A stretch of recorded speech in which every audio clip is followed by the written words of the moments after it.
Right. I'm good. I've just finished setting up this Jenga and I've been waiting to play all day. Fancy a game? Yeah, sure. I'll go first. Are you okay? I had a nightmare last night. About what? Lay it down. Well, I was out taking photos in the city, as you do. Yeah. And something just felt off. In what way? Like, the photos, something about them was just frightening. But I don't, it's something to do with the camera or I think it might be something to do with the lens, you know. What lens were you using? I think it was This is my kit lens. And you might think it ain't bad. It's a 28-70 f3.5 to 5.6. On paper, sounds great. It comes with the camera, so it's cheap. But there's a lot of reasons why you do not want to use this lens.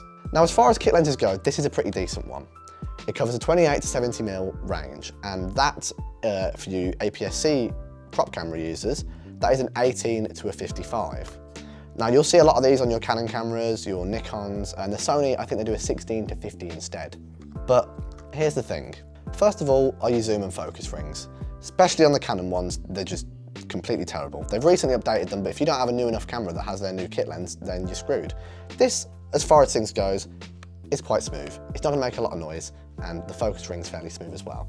But there are some very amateur things that can be caused by having bad focus rings and bad zooms. For instance, I've watched all of the recent Shane Dawson and Jeffree Star documentaries, and for one of the things in it is that you can constantly hear just that. It's very distracting, especially as someone who gives a shit. This is no disrespect to Andrew, he's doing the best with what he's got. So the focusing on this particular Canon lens as well is pretty awful because we can't afford that the 200D and onwards, they have the nicer kit lens, but you still shouldn't buy it. The thing is, they don't have a focus by wire system, which essentially means that when you're zooming in, it's gonna be like the camera's been moving and making like mechanical noises. And it's the same with the Nikon kit lens for the D3000 and 5000 series. It's just a lot of distracting stuff going on. The kit lenses also do not have something called a constant aperture. Now, this is not so much a problem in photography, but it still does follow the same principles for the kind of bad element it brings into filmmaking. Not having a constant aperture, if you don't know what that means when you zoom in and out, the aperture is going to change. And aperture is one of your three, things for balancing exposure. This starts at 3.5 at its widest at 28, and when you zoom in, it goes down to 5.6, and that's 2 more stops down. So potentially, if you need to get a kind of shot for a professional thing, vlogging is not so much of a problem because, a lot of people leave their stuff in auto for vlogging. But if you want to say get a shot of a reaction from someone in a documentary or something just seriously set up, and you want to do that zoom in, your exposure is going to drop by 2 stops, which means you're going to have an underexposed shot. It's easy to just explain it this way.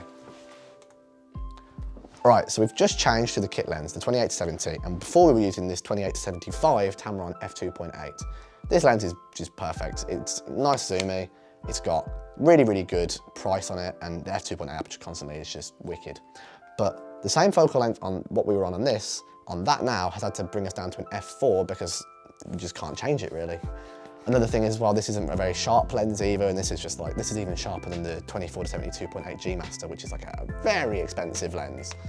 But enough about all that. Adam's got some stuff to say now. Thanks, Jack.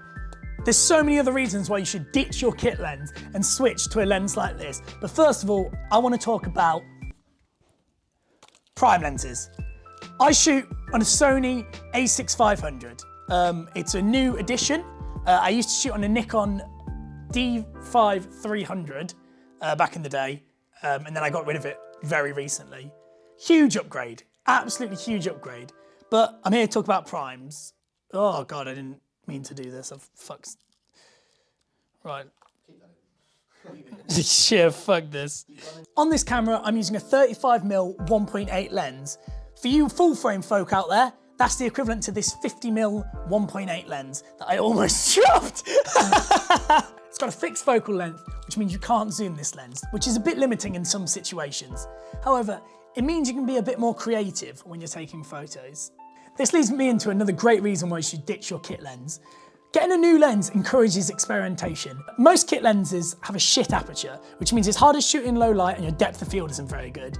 This means you're taking worse photos at the end of the day because you're limiting where you can take those photos, and that's not good for creativity. Besides, as a filmmaker and photographer, you don't want to be that guy who shows up with only one lens, never mind the kit lens. That way, how are they going to tell you apart from the amateurs?